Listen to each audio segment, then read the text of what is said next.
Hi, welcome to the syllabus update. This is for Public Health 5650. For those of you that have me in more than one class, yes, I did change my clothes slightly or change my hat slightly between each video because I realize you're seeing me more than once. You probably realize what I'm talking about in each class, and so I thought this might make it a little bit easier to know, hey, wait, that's a different video about a different syllabus. So anyway, I would ask you to go to Canvas, go to the tab for 5650 Public Health, go to the tab that says Syllabus, and look at what's there in the syllabus document. I cut and pasted the text from the syllabus Word document into the syllabus tab in Canvas. The good thing about it is that it's super handy and easy. It's right there. The bad thing about it is that you lose some of the formatting. So there's a link right at the top of that document for the syllabus as a Word document. Please click that link and take a look at that file. I've got it up here on a screen for me, so you see my eyes moving back and forth. It's because I'm looking at the file here and still talking to the video. Please look at the Word document. It starts right at the beginning, updated March 17th, 2020. You see right underneath that, it's struck through that says updated March 10th, 2020. We had already had an update where we had adjusted a couple of things when they were due. So I didn't want to lose all that. So the syllabus, I'm just taking our most recent version and I'm updating it and I'm marking it up. You'll notice in red, that's the things where there's some changes going on. So right there in terms of our lecture and our lab, it's still a 3-credit-hour class, but we're no longer meeting in Butler or Carlton Hall. So for those of you that are online, that's not too different. For those of you that aren't online, that's going to feel weird. There's still some fluid nature to some of these online distance classes. When and where are they meeting and how? Is it all via Zoom?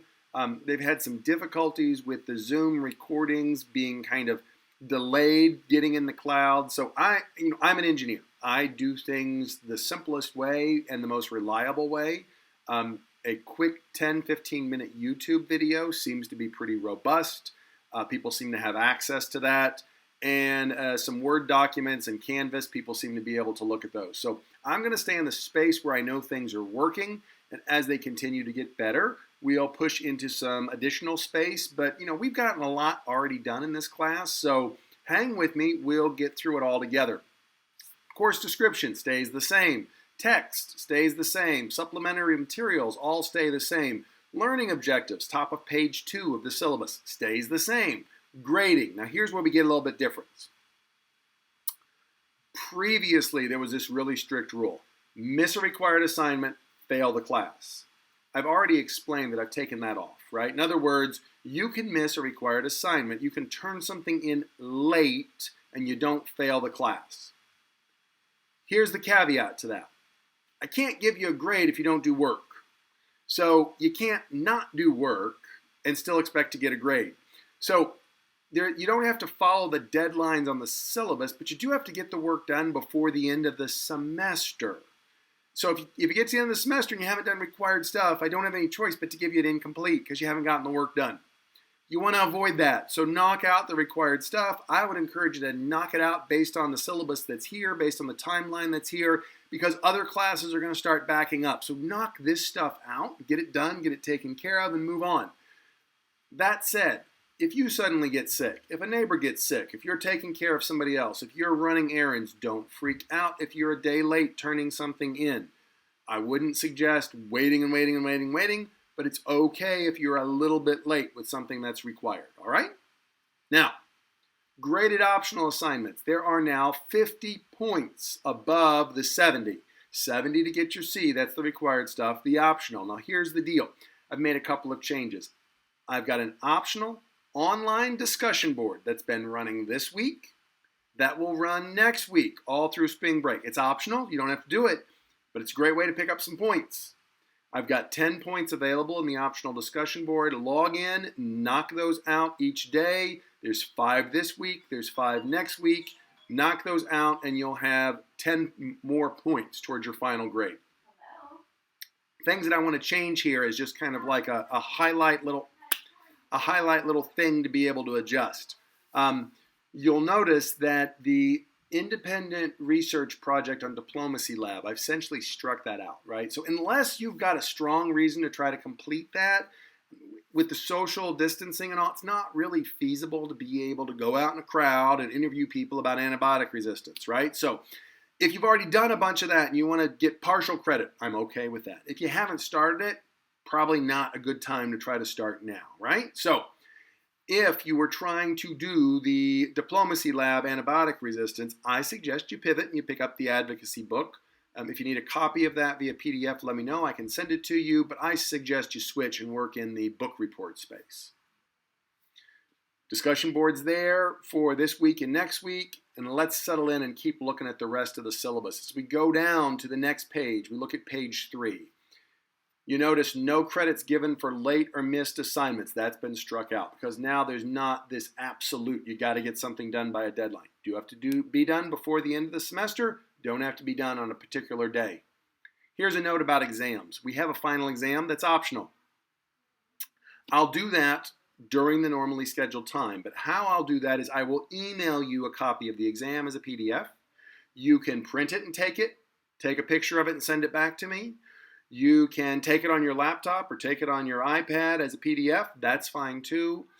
Where feasible, to the maximum extent possible, get somebody else to also serve as a proctor for you taking the test. That means get your mom, get your dad, get your spouse, get your friend, get your roommate, get somebody around to look at your desk and make sure you've got your books put away, you're not cheating. Get them to sign the test that, yes, you've actually done this by yourself.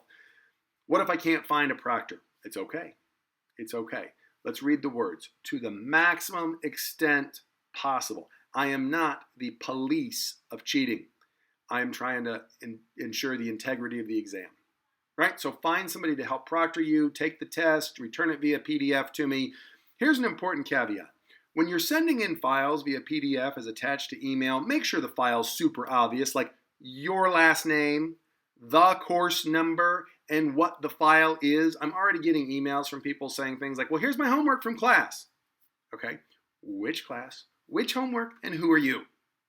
Those are simple questions to answer in the name of the file, so that the file says, I'm Dan, this is 5650, this is my required homework 7, right? So make sure that the subject line for your emails are clear. Make sure that the names of the files that you're sending as PDFs are clear.